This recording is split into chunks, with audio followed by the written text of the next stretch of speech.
اعلم رحمك الله أن التوحيد هو إفراد الله بالعبادة. Toute la louange appartient à Allah, Seigneur de l'univers. Nous le louons, nous le glorifions. Nous implorons son secours et nous lui demandons de nous pardonner nos manquements et nos péchés, apparents comme cachés. Nous cherchons refuge auprès d'Allah contre le mal et les méfaits de nos âmes, ainsi contre les conséquences néfastes de nos mauvaises actions. Sachez, ô serviteurs d'Allah, celui qu'Allah guide, nul ne peut l'égarer, et celui qu'Allah égare, nul ne peut le guider, car Allah nous compte parmi les bien guidés. Et j'atteste que rien ne mérite d'être adoré véritablement, excepté Allah, seul et sans aucun associé. Et j'atteste que Muhammad sallallahu alayhi wa sallam est son serviteur, son messager. Amma ba'd, ô serviteur d'Allah, ittaqullaha haqqa tuqatih wa la tamutunna illa wa antum muslimun. Craignez Allah comme il se doit d'être craint et ne mourrez qu'en étant musulman et ne mourrez qu'en étant totalement soumis à Allah. قد قال نبيكم محمد صلى الله عليه وسلم. Le prophète Muhammad sallallahu alayhi wa sallam, il a dit: tu'ridul fitanu ala al-qulub ka'ardil hasiri 'udan 'udan fa ayyu qalbin ushribaha nukitat fihi nuktatun sawda wa ayyu qalbin ankaraha nukitat fihi nuktatun bayda hatta tasiru ala qalbayn qalbin abyad misla safa fala tadurruhu fitnatun ma damati samawati wal ard wal akhar aswad murbaddan kalkuzi mujakhiyan la ya'rifu ma'rufan wala yunkiru munkaran illa ma ushribat min hawa. Al hadith akhrajahu Muslim. Le prophète sallallahu alayhi wa sallam, il a dit: les troubles et les tentations sont exposés au cœur comme des brins d'une natte, un par un, c'est-à-dire l'un après l'autre. Et tout cœur qui en accepte et s'en abreuve s'en est affecté et voit marquer sur lui un point noir. Et tout cœur qui les renie et les évite et s'en écarte se voit marquer sur lui un point blanc, jusqu'à ce qu'on obtienne deux sortes de cœurs. Un cœur blanc, comme du cristal, c'est-à-dire comme une pierre qui est lisse, qui ne sera pas affecté par les tentations et les troubles, tant que les cieux et la terre subsisteront, c'est-à-dire jusqu'à la fin des temps. Et l'autre cœur, un cœur qui est noir et obscurci, comme un récipient renversé, qui ne reconnaît pas le bien et ne réprouve pas le mal, si ce n'est ce qui est conforme à ses passions. Le hadith est rapporté par Muslim.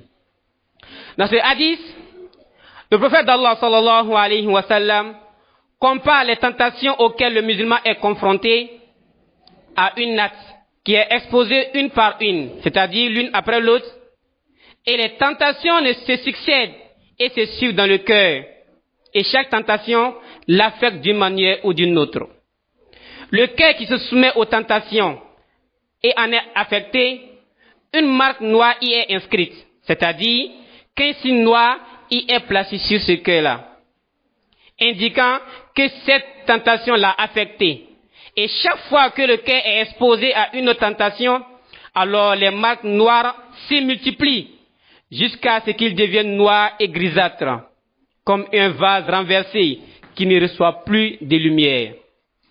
Et quant au cœur qui rejette les tentations et leur résiste, alors une marque blanche y est inscrite, c'est-à-dire qu'un signe blanc y est placé, indiquant que ce cœur n'a pas été affecté par les tentations.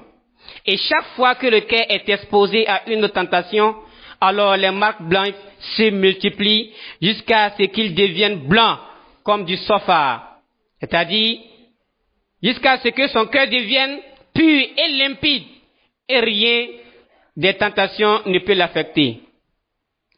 Ce hadith indique, ya ikhwa, la continuité des épreuves et des tentations, et que celles-ci ne surviennent pas d'un seul coup, mais graduellement, peu à peu, jusqu'à ce que le cœur devienne noir à force d'accepter ces tentations et à force de s'en abreuver. Dans l'autre cas, Allah préserve le cœur et alors aucun trouble ne pourra l'affecter jusqu'à la fin des temps. Dans ce hadith, on peut en tirer quelques avantages.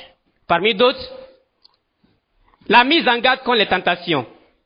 Ce hadith nous met en garde contre les tentations de toutes sortes et nous exhorte à chercher refuge auprès d'Allah de nous sauver contre elles. Dans ce hadith, on retient aussi l'importance de la pureté du cœur. Ce hadith nous explique comment les tentations affectent. Ce hadith nous montre l'importance de la pureté du cœur. Ce hadith nous montre l'importance de la pureté du cœur contre les tentations et que le cœur saint est celui qui est sauvé des tentations. Comme troisième bénéfice, ce hadith nous montre l'impact des tentations sur le cœur. Ce hadith nous explique comment les tentations affectent le cœur et comment elles peuvent rendre le cœur noir et grisâtre. Dans ce hadith, on retient aussi l'importance de la résistance aux tentations. En effet, ce hadith nous exhorte à résister aux tentations, aux épreuves, et à ne pas s'y soumettre, et que le cœur qui résiste aux tentations est celui-là qui est sauvé. Et ce hadith aussi nous invite à multiplier les invocations pour qu'Allah préserve nos cœurs des tentations. Qu'Allah nous préserve tous, ya ikhwa. Ô serviteurs d'Allah,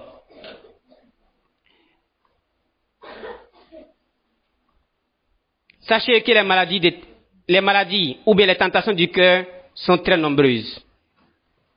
Et parmi d'autres, on a le nifaq, l'hypocrisie. Le fait que quelqu'un fait apparaître une chose qui est contraire à ce qui est dans son fort intérieur.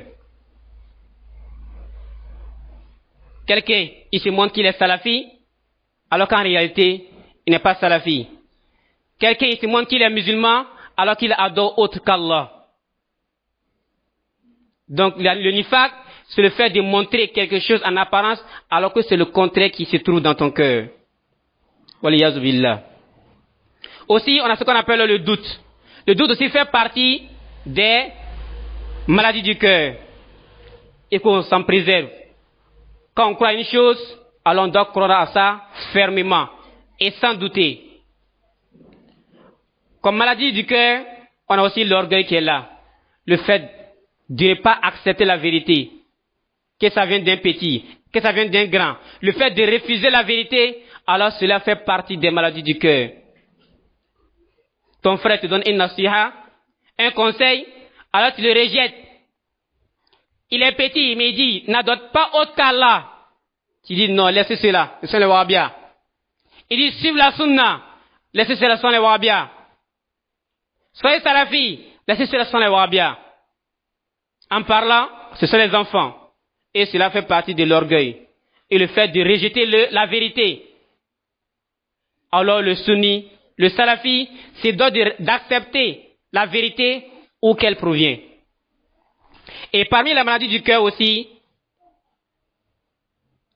on a ce qu'on appelle la jalousie, al-hasad. Cela est connu beaucoup chez les femmes, mais n'empêche que elle est aussi présente chez les hommes. Et la jalousie, c'est le fait qu'Allah ait fait une ni'ma à ton frère musulman, à ta soeur musulmane, et toi, tu veux que cette ni'ma parte de lui, même si toi, tu n'as pas cette ni'ma-là. Allahu Akbar. Parmi les maladies du cœur aussi, on a la colère. La colère. La colère aussi fait partie des maladies du cœur. Et parmi celles-ci, on a aussi l'amour excessif de ce bas monde. Comment cela est vrai aujourd'hui, roi? Comment cela est vrai aujourd'hui? Tout le monde, on court derrière le bas monde. On court derrière les richesses. Alors que ce qui nous est prédestiné, alors on va l'avoir tôt ou tard. Mais La recherche du bas monde nous détourne de la recherche de la akhira. Comment cela est nombreux aujourd'hui, ya ikhwa? Car nous préserve tous.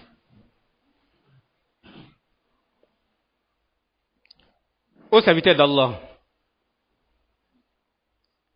sachez que ces maladies du cœur peuvent empêcher la foi de pénétrer le cœur. Ces maladies du cœur qu'on vient de citer, alors cela peut être une barrière entre toi et l'obtention de la foi complète. Elle peut aussi rendre difficile les pratiques religieuses. Combien d'entre nous? La personne a le temps, elle le force, mais il est incapable de se lever pour faire une ibadat. Combien d'entre nous, ils ont le temps, mais ils ne peuvent même pas prier 2 rakats la nuit. Combien sont nombreux ceux-là? Combien sont nombreux ceux qui passent des nuits sur les téléphones, mais ils sont incapables de faire 2 rakats selon pour Allah. Ça, tout cela est dû à la lourdeur des péchés.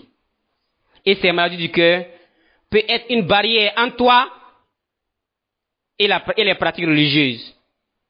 Et voire même, cela peut t'empêcher totalement. Aussi, elles peuvent empêcher de voir la vérité. Les maladies du cœur peuvent empêcher de voir et d'accepter la vérité. Parfois, tu peux la voir, mais tu es incapable d'accepter cette vérité. Tu es sunni. Ou bien, tu sais que les gens de la sunna sont sur la vérité. Mais à cause de tes passions, tu es incapable de suivre cette vérité-là. Alors que tu sais très bien qu'ils ont la vérité. Tu sais que les salafis ont la vérité, mais tu es incapable de suivre cette vérité-là. Tout cela est dû à cause de tes péchés, à cause des maladies du cœur. Voilà pourquoi elles sont considérées, c'est-à-dire les maladies du cœur, sont considérées comme étant plus graves que les maladies du cœur, que les maladies du corps. Oh Allah, préserve-nous des maladies du cœur. Et parmi les causes les plus importantes des maladies du cœur, on peut en citer l'ignorance, al-jahal. L'ignorance, on n'aime pas apprendre notre religion. On se dit on est musulman, intah al-maoudou. Je suis né dans une famille musulmane, c'est fini. Alors j'aime bien musulman. Non, c'est pas le cas, akhi. Ou bien ici, mon papa est sunni, maman porte le hijab. Cela ne fait pas de toi un sunni, akhi. Alayka bil ilm. Tu dois apprendre la religion. Et le jahal fait partie des causes les plus importantes qui amènent les maladies du cœur. Sachez, ya ikhwa, le manque de connaissance de la religion et des enseignements islamiques peut conduire à l'égarement et aux maladies du cœur. Parce que beaucoup se disent, on écoute les dourous. Ya ikhwa, l'écoute a des limites. Il y a certaines ambiguïtés, lorsqu'elles surviennent, alors seulement qu'une science enracinée peut te sauver. Son l'écoute aussi a des limites, akhi. Alors apprenez notre religion. Si on veut être ferme, si on veut être préservé des maladies du cœur, alors apprenons notre religion comme il se doit. Parmi les causes aussi des maladies du cœur, on a le suivi des passions. Itiba ul hawa. Ya al-ajab. Comment cela est nombreux aujourd'hui? Le fait de suivre ses désirs, ses passions, sans tenir compte des limites fixées par Allah, cela peut conduire aussi aux maladies du cœur. Comment cela est beaucoup nombreux aujourd'hui? Comme je le disais tantôt, certaines personnes sachent que ce que l'imam dit, c'est la vérité, mais ils sont incapables d'accepter cette vérité-là. Parce que ça vient de cet imam-là. Parce que lui-là, c'est un petit. Parce que c'est un Wahhabia. Alors qu'il sait très bien que c'est la vérité. Il sait bien que la vérité se trouve avec le sunni, avec le salafi. Mais lui, jamais il n'accepte pas. Parce qu'il suit ses passions. De plus, parmi le suivi des passions, on a le regard qui est illicite. Avec l'avènement des réseaux sociaux. Qu'est-ce que nous regardons sur nos téléphones? Qu'est-ce qu'on regarde? Alors que le regard a un très grand impact sur le cœur. Et qu'on fasse beaucoup attention à ce qu'on regarde à travers les réseaux sociaux. Surtout avec l'approche du Ramadan. Le regard, voilà pourquoi celui qui arrive à maîtriser son regard obtiendra la douceur de la foi. C'est parce que c'est pas facile. Tu vois du haram, Oh, l'âme désire le haram. Tu veux regarder le haram. Et si tu délaisses ce haram-là, à cause d'Allah, alors en cela, tu obtiendras la douceur de la foi, ya ikhwa. Tu as ton téléphone. On est assis dans le grain. Personne ne sait ce que tu regardes dans ton téléphone. C'est la crainte d'Allah qui peut t'amener à regarder ce qui est bien. Voilà pourquoi le regard, il a un très grand impact sur le cœur. Et le regard fait partie des flèches du shaitan. Alors, il faut qu'on se réforme, de regarder ce qui est licite, afin de tirer profit de nos temps, afin de tirer profit du Ramadan qui vient, ya ikhwa. Quand nous fassions cela. Et parmi les causes aussi des maladies du cœur, on a la fréquentation des mauvaises compagnies. Allahu Akbar. Combien de personnes, ils étaient plus avant. Mais depuis qu'ils ont commencé à marcher avec un tel, ils ont commencé à régresser un peu, jusqu'à sortir de la salafiyya. Combien? Il était assidu aux prières à la mosquée. Mais depuis qu'il a commencé à s'asseoir dans ce grain-là, intahal maudou. Il est l'heure de la prière, ils sont très boités. Incapables de se lever pour faire 2 rakats. Et parfois certains viennent à manquer même des rakats. Alors qu'ils ont pleinement le temps. Ils ne font rien à part que boire le thé et causer. Donc il faut qu'on fasse l'effort de marcher avec des personnes qui peuvent nous aider dans la foi, qui peuvent nous aider à accroître notre foi. Les personnes qui ne craignent pas Allah et qui ne se soucient pas de leur religion peuvent avoir une mauvaise influence sur les autres et les conduire aux maladies du cœur. Parmi les causes des maladies du cœur, on a le manque de azikr, al-askar. On se rappelle très peu d'Allah, ya ikhwa. On se rappelle très peu d'Allah. Adam zikr. Combien d'entre nous invoquent Allah? Alors que le prophète alayhi salam, il invoquait Allah dans toutes ces situations. Et nous, on est où avec cela? Combien de fois on dit astaghfirullah wa atubu ilayh dans la journée? Alors qu'on est rempli, tous nos corps sont remplis de péchés. Ya ikhwa. Alaykum bil askar. Alors faisons l'effort de multiplier les invocations et les demandes de pardon afin qu'Allah nous réforme tous, ya ikhwa. Et parmi les causes des maladies du cœur, on a aussi, comme j'ai dit, on a le manque de rappel, le manque de askar. Le fait de ne pas se souvenir d'Allah et de ne pas chercher son pardon peut endurcir le cœur et le rendre vulnérable aux maladies, ya ikhwa. Et parmi les causes, on a le manque de sincérité aussi. Comme maintenant, combien d'entre nous, ils font les choses à cause des gens. Ils prient à cause des gens. Ils jeûnent à cause des gens. Ils font le hajj à cause des gens. Comme maintenant. Sauf celui qu'Allah a préservé. Alors soyons sincères dans tout ce qu'on fait. Et tout ce qui est fait pour Allah, c'est ce qui va rester. Et c'est ce qui va te profiter, ya akhi. Mais ce que tu fais, pour que les gens puissent dire que lui là il est fort, il est comme ça, tu auras ça, Inch'Allah. Ou même tu peux ne pas avoir même. Mais sache que tu n'as aucune récompense auprès d'Allah, ya akhi. Alayka bil ikhlas. Et sois sincère. Et parmi les causes aussi des maladies du cœur, on a la multiplication des péchés. La multiplication des péchés. On fait les péchés jour et nuit. Qu'on soit en groupe, seul. Les péchés, on est rempli de péchés partout, ya ikhwa. Il faut qu'on revoie cela. Et lorsque tu multiplies les péchés, comme on vient de le voir dans le hadith, la multiplication des péchés va noircir ton cœur. Et lorsque ton cœur sera noir, roulement il sera scellé. Et il ne pourra comprendre rien. Aucune vérité ne pourra y pénétrer.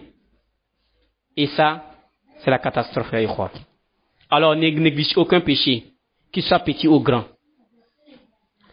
Fais l'effort de te repentir à Allah. C'est vrai, Il n'y a personne qui ne fait pas des péchés ici, Aïkhwa. On fait tous des péchés. Mais là, Bouddha mina tauba. Il faut qu'on se répande sincèrement à Allah et on délaisse les péchés afin de pouvoir aussi profiter de ce Ramadan qui vient, Inch'Allah.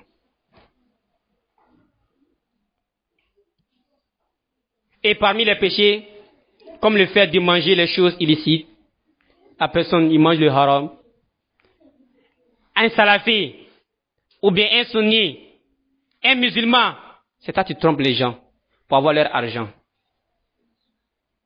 Et tu te nourris de cela. Tu te nourris du haram. Tu élèves tes enfants avec le haram. Et tu veux qu'ils soient bien guidés demain. Comment est-ce possible cela, Yaïkhwa? Alors, il faut qu'on prête attention à ce qu'on donne à nos familles à manger. Où on gagne cet argent?